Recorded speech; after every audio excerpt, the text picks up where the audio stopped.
दुर्गा माँ के मंदिर के बाहर गांव वालों की भीड़ लगी हुई है और मंदिर के अंदर राखी को दो आदमी पकड़े हुए हैं।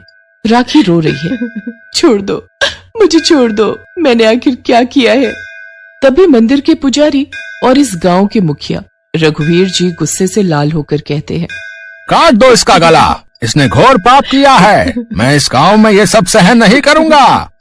रघुवीर जी के आदेश से उनका चेला नथुलाल हाथ में तलवार उठाकर राखी की ओर बढ़ने लगता है।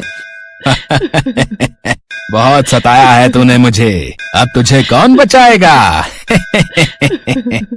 राखी अपनी आंखें बंद कर लेती है और सब कुछ सोचने लगती है। वो गांव की एक भोली भाली लड़की है। बाकी सारी लड़कियों की तरह उसका भी एक ही सपना है, किसी अच्छे लड़के से शादी करने का। लेकिन उसे क्या पता था कि उसकी जिंदगी ऐसा मोड़ लेने वाली है। बचपन से ही राखी को बस एक ही सपना आता था। वो नींद में देखती थी कि वो एक बड़े से सांप के सामने बैठी हुई है। ये सपना देखकर वो बहुत डर जाती थी। अरे, मैंने फिर से वही सपना देखा, ये क्या हो रहा है मेरे साथ। हे दुर्गा माँ, मुझे इन सपनों से कब मुक्ति मिलेगी। राखी को समझ में नहीं आ रहा था कि वो ऐसा सपना बार बार क्यों देख रही है। क्या उसके साथ सांपों का कुछ रिश्ता है। राखी दुर्गा माँ की भक्त थी, इसीलिए वो गांव में दुर्गा माँ के मंदिर में चली गई और दुर्गा माँ की मूर्ति के सामने हाथ जोड़कर बैठ गई। माँ, आखिर मेरा राज क्या है, सांपों के साथ मेरा क्या रिश्ता है, मुझे बताइए माँ, मुझे बताइए। ये कहते हुए राखी ने देखा कि एक सांप अपना फन उठाकर दुर्गा माँ की मूर्ति के पीछे से सामने आया। उस सांप ने अपना सिर हिलाया जैसे कि वो कुछ कहना चाह रहा हो, लेकिन तभी वहां पर रघुवीर जी आ गए।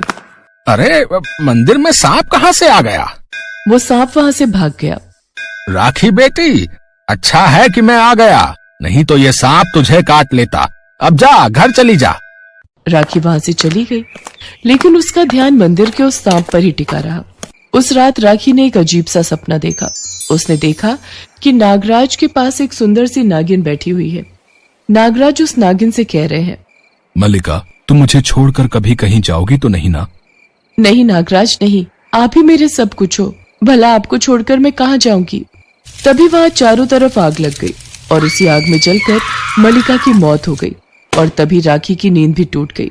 अरे, ये क्या था, कौन है मल्लिका। गहरी रात थी, चारों तरफ घोर सन्नाटा था। उसी सन्नाटे में राखी ने एक आवाज सुनी, जैसे कि कोई सांप उससे बात करने की कोशिश कर रहा हो। राखी, मैं बोल रहा हूँ, तुम सुन पा रही हो।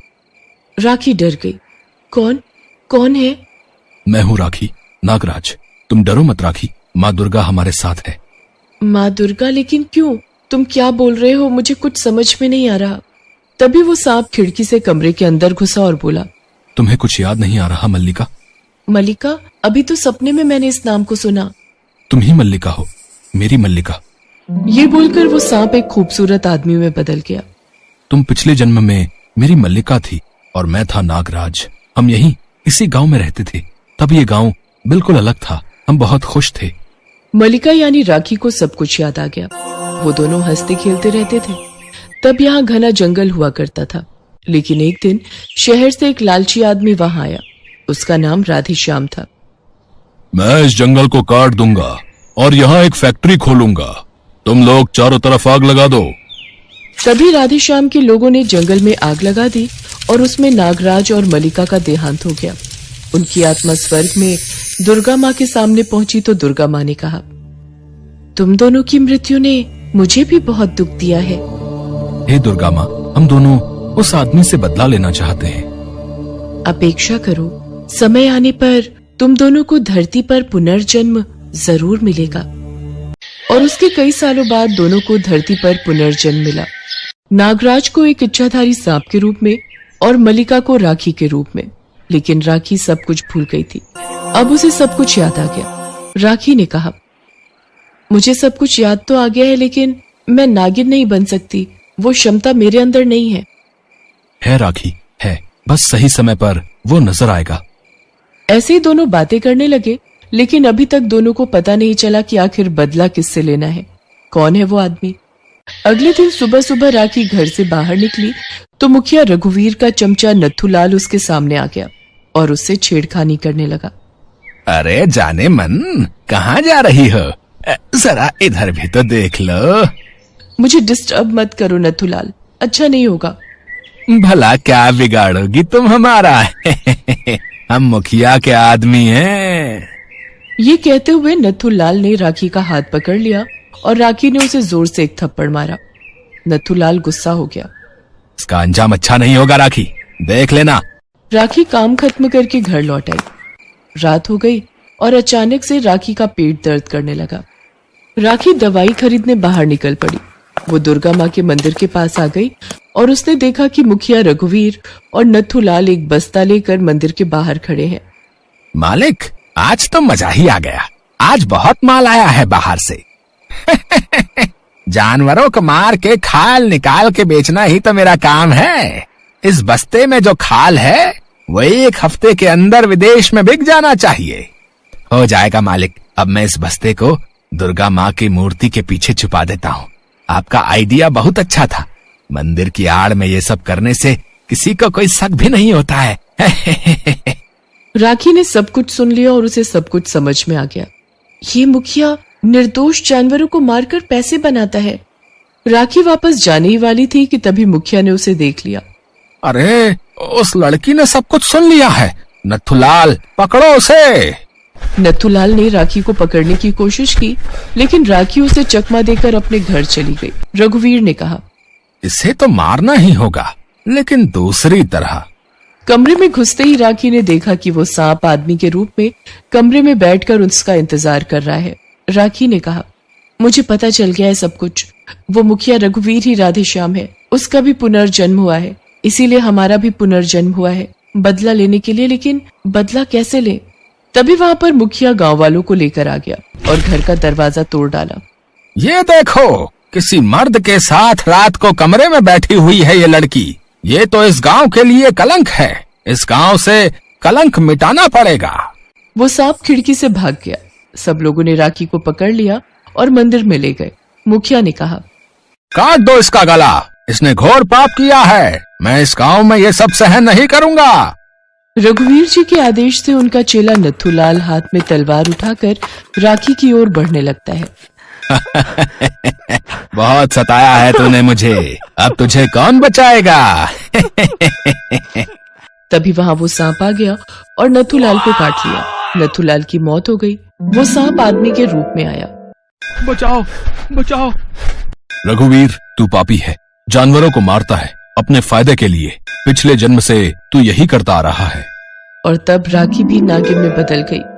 आज तुझे सजा मिलेगी राधेश्याम। लेकिन तभी मुखिया ने दोनों का गला पकड़ लिया। दोनों हिल नहीं पाए। दोनों का दम घुटने लगा और तभी एक चमत्कार हो गया। स्वयं दुर्गा माँ मूर्ति से बाहर आ गई। मेरे मंदिर में मेरे ही सामने ये सब करते हुए तुझे शर्म नहीं आई? ये ले। ये बोलकर दुर्गा माँ ने अपनी आंखों से आग निकालकर मुखिया को जलाकर राख कर दिया। मलिका और नागराज को इंसाफ मिल गया। सबको मुखिया की काली करतूत के बारे में पता चल गया। उसके बाद से राखी और वो सांप उसी गांव के उसी मंदिर में रहने लगे। गांव वाले दुर्गा माँ के साथ साथ उनकी भी पूजा करने लगे और सब लोग खुशी के साथ रहने लगे। मोहिनी दौड़ रही है। उसके पीछे 2 गुंडे दौड़ रहे हैं। रुक जा, अगर पकड़ लिया ना तो आज यहीं पर तुझे दफन कर दूंगा। रुक लड़की, रुक। लेकिन मोहिनी नहीं रुकी। जान बचाने के लिए वो दौड़ती रही। मुझे इन लोगों से पीछा छुड़वाना होगा, लेकिन क्या करूं? तभी मोहिनी शिवजी के मंदिर के पास चली आई और वो मंदिर के अंदर घुस गई। वो लड़की मंदिर के अंदर घुस गई है, चल उसे पकड़ते हैं। ये बोलकर वो दोनों भी मंदिर के अंदर घुस गए, लेकिन उन्हें मोहिनी नहीं दिखी। अरे, मंदिर के अंदर ही तो घुसी थी वो लड़की, कहाँ गई? तभी उन लोगों ने देखा कि शिवलिंग के ऊपर अपना फन फैलाकर एक बड़ी सी नागिन बैठी हुई है। वो नागिन बड़े गुस्से में उन दोनों की ओर देख रही है। अरे बाप रे, ये क्या? चल भाई चल, भाग यहाँ से। लेकिन उन दोनों को भागने का मौका नहीं मिला। उस नागिन ने दोनों को डस लिया और दोनों का देहांत हो गया। और उसके बाद वो नागिन मोहिनी में बदल गई। मुझे मारोगे तुम लोग? जैसी करनी वैसी भरनी। और फिर मोहिनी ने शिवलिंग के सामने प्रणाम किया। प्रणाम महादेव, आप ही की वजह से आज मैं जिंदा हूँ। मोहिनी घर लौट गई। गांव के सेठ चंदनलाल मंदिर में आए और दोनों गुंडों की डेड बॉडी देखी। छे, ये लोग तो किसी काम के नहीं है। अब जो करना है मुझे अपने हाथों से करना होगा। ये मंदिर चंदनलाल का ही बनाया हुआ है और मोहिनी इसी गांव की लड़की है। मोहिनी शिवजी की बहुत बड़ी भक्त है और साथ ही साथ वो एक इच्छाधारी नागिन भी है जिसके बारे में गांव में कोई नहीं जानता। असल में मोहिनी पिछले जन्म में शिवजी के एक मंदिर में प्रसाद बनाने का काम करती थी। उसका नाम था तुलसी। तुलसी दिन रात उसी मंदिर में पड़ी रहती थी और मंदिर की देखभाल करती थी, इसीलिए सभी उससे प्यार करते थे। तुलसी, तुम इस मंदिर की देखभाल करती हो, इसीलिए ये मंदिर इतना साफ सुथरा रहता है। तुम बहुत पुण्य कमा रही हो बेटी। ये सुनकर तुलसी ने हंसकर कहा, पुण्य के बारे में नहीं जानती पुजारी जी, लेकिन ये जानती हूँ कि इस काम को करते हुए मुझे शांति का एहसास होता है, जैसे कि मुझे मोक्ष मिल गया हो। मैं इसीलिए ये करती हूँ। बहुत अच्छा बेटी, बहुत अच्छा। देखना, तुम्हें शिवजी की कृपा जरूर प्राप्त होगी। मैं तो दिन रात बस यही प्रार्थना करती हूँ कि मैं शिवजी के किसी काम आ सकूं। मेरा जीवन धन्य हो जाएगा। तुलसी ने अपना पूरा जीवन भगवान शंकर को समर्पित कर दिया था। वो इसी खुशी में थी। हे महादेव, आपकी कृपा के बिना ये जीवन तुच्छ है। मुझे आशीर्वाद दीजिए महादेव, ताकि मैं आपके किसी काम आ सकूं। शायद तुलसी की भक्ति से भगवान शंकर भी खुश थे। वो हर सुबह मंदिर साफ करती थी। अगले दिन सुबह उसने मंदिर साफ करना शुरू किया। मंदिर के पास बहुत बड़ी बड़ी झाड़ियां हो रखी थी। तुलसी ने वो साफ करना शुरू किया और तभी झाड़ियों के अंदर से एक सांप निकला और तुलसी को काट लिया। आह! तुलसी नीचे गिर गई और उसकी आंखों के सामने अंधेरा छा गया। उसकी आंख जब खुली तो वो ताज्जुब में रह गई। उसने देखा कि वो कैलाश पर्वत में खड़ी है और उसके सामने स्वयं महादेव बैठे हुए हैं। महादेव, आप? ये बोलकर तुलसी ने महादेव को प्रणाम किया। शिवजी ने कहा, तुलसी, तुम मन से मेरे किसी काम आना चाहती हो, इसीलिए मैं तुम्हें एक काम देना चाहता हूँ। इसीलिए मैंने तुम्हें ऊपर बुला लिया। बोलो, करोगी? आप बस आदेश दीजिए प्रभु, आपके लिए मैं कुछ भी करने के लिए तैयार हूँ। तुमसे मुझे यही उम्मीद थी। सुनो, मैं तुमको एक इच्छाधारी नागिन के रूप में धरती पर भेजूंगा। उसके बाद तुमको समय समय पर मेरा आदेश मिलता रहेगा। ठीक है प्रभु। शिवजी ने मोहिनी को सरला नाम की एक औरत के पेट में भेज दिया। सरला गांव में चंदनलाल के घर काम करती थी। चंदनलाल हर रोज सरला के ऊपर अत्याचार करता था। इसी बात से सरला परेशान रहती थी। गर्भवती होने के कुछ ही दिनों बाद सरला का पति एक एक्सीडेंट में मारा गया और उसके कुछ महीने बाद सरला ने तुलसी के नए अवतार मोहिनी को जन्म दिया। मोहिनी बड़ी होने लगी। वो 2 साल की हो गई। तब एक दिन घर में एक सांप घुस आया। सरला डर गई। अरे ये क्या? ये तो जहरीला सांप है। डरो मत माँ, मैं इसे बाहर छोड़कर आती हूँ। ये बोलकर मोहिनी ने उस सांप को अपने हाथ में उठा लिया। ये देखकर सरला हैरान हो गई। मोहिनी उस सांप को बाहर ले गई। उस सांप ने कहा, महादेव ने आपके लिए संदेश भेजा है। बताओ क्या संदेश है? आप इच्छाधारी नागिन हो। इस बारे में समय से पहले किसी को कानो कान खबर नहीं होनी चाहिए। ठीक है। और इस गांव में एक आदमी रहता है, उसका नाम चंदनलाल है। हाँ, मैं उसे पहचानती हूँ। मेरी माँ उसके घर में काम करती है। आपको उस पर नजर रखनी है। वो बदमाश है, शिव भक्त होने का ढोंग करता है और पीठ पीछे बुरे काम करता है। ठीक है, वही होगा।